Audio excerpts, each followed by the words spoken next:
میرا سوال ہے کہ آج کل جو کرونا کی وبا چل رہی ہے اس میں گھروں میں بھی بہت مسئلے ہوئی ہیں، اور اس کا کیا حل ہو سکتا ہے کیا ہو رہا ہے گھروں میں؟ کیا ہو رہا ہے؟ کہ مسئلے کہ ایک دوسرے کی لڑائیاں.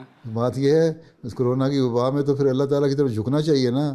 اگر یہ وبا ہے اور اللہ تعالیٰ کی طرف سے سزا ہے تو تب بھی آپس میں محبت پیار قائم ہونا چاہیے اور اللہ تعالیٰ سے معافی اور توبہ مانگنی چاہیے. آپس میں صلح صفائی کی فضا پیدا کرنی چاہیے کہ اللہ تعالیٰ اس ابتلا کو ہمارے سے دور کر دے، وبا کو دور کر دے.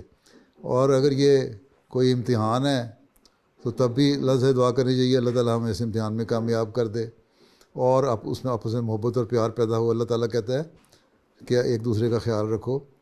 حضرت مسیح علیہ السلام نے فرمایا کہ اللہ تعالیٰ جو ہے حقوق العباد کی طرف بہت توجہ دلاتا ہے. اللہ تعالیٰ بعض دفعہ اپنا حق جو ہے وہ معاف کر دیتا ہے، چھوڑ دیتا ہے، لیکن بندوں کا حق اگر تم ادا نہیں کرتے تو وہ معاف نہیں کرتا.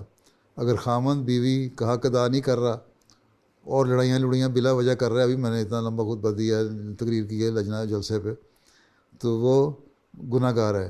اگر بیوی خامند کا حق ادا نہیں کر رہے، بلا وجہ لڑائیاں کرنے کی کوشش کر رہی ہے تو وہ بھی حق ادا نہیں کر رہی. اگر بہن بھائی آپس میں لڑ رہے ہیں تو وہ بھی حق ادا نہیں کر رہے. اگر باپ بیٹیوں کو بچوں کے ساتھ صحیح سلوک نہیں کر رہا تو وہ بھی حق ادا نہیں کر رہا. اگر ماں چڑچڑی ہو گئی ہے اور بچوں کو تنگ کر رہی ہے تو وہ بھی نہیں. کہ سب کو ایسی حالات میں تو سب کو ایک ایسی طاقت بن جانا چاہیے جو اکٹھی ہو. ٹھیک ہے، تو پھر ہی اللہ تعالیٰ کے فضل بھی جذب ہوتے ہیں. تو اس میں تو ٹھیک ہے حالات کی وجہ سے باہر نہیں نکل سکتے، وہ نہیں کر سکتے، لیکن اتنے بھی حالات کوئی نہیں ہیں. تم لوگ کون سی پابندی کرتے ہو سارے گھر والے؟ کرونا کی وجہ سے کام میں ذرا سی تھوڑی سی اوپر نیچے ہو گیا، لیکن بازاروں میں بھی نکل جاتے ہو، سڑکوں میں بھی پھر رہے ہوتے ہو، پارکوں میں بھی چلے جاتے ہو ہیں. جہاں باپ کا دل چاہتا ہے وہ بھی اپنے دوستوں میں گپیں مارنے چلا جاتا ہے، جہاں ماں کا دل چاہتا ہے وہ بھی اپنے سہیلیوں میں چلی جاتی ہے گپیں مارنے، جب تم لوگوں کا دل چاہتا ہے تم لوگ بھی نکل جاتے ہو. تو اتنی تو پابندی کوئی نہیں ہے کہ کر رہے تم لوگ 100% پابندی کر رہے ہوتے ہیں تو وہ یہ وبا پہلے ختم ہو جاتی. ہاں بعض ریسٹرکشن کی وجہ سے بعض دفعہ نفسیاتی اثر ہو جاتے ہیں، لیکن اس کا طریقہ یہی ہے کہ اللہ تعالیٰ سے دعا کرو کہ اللہ تعالیٰ اس ریسٹرکشن کو دور کرے اور اس بیماری کو دور کرے اور ریسٹرکشنز ختم ہو جائیں اور اللہ تعالیٰ ہم سب پہ فضل فرمائے. تو یہ تو دعاؤں کی طرف توجہ کی ضرورت ہے. ٹھیک ہے، اور ریئلائز کرنے کی ضرورت ہے کہ ہم نے ایک دوسرے کے حق کس طرح ادا کرنے ہیں.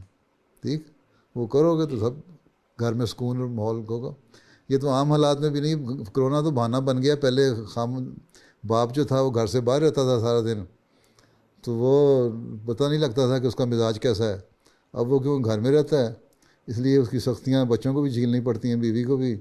اس لیے تم کہتے ہو ابا نے ایسا کر دیا، ابا نے ایسا کر دیا، یا اماں چڑچڑی ہو گئی ہیں. پہلے تم لوگ بھی باہر گھومتے رہتے تھے، اب تم لوگ بھی ذرا کم باہر گھومتے ہو، لیکن گھومتے ہو یہ مجھے پتہ ہے نا.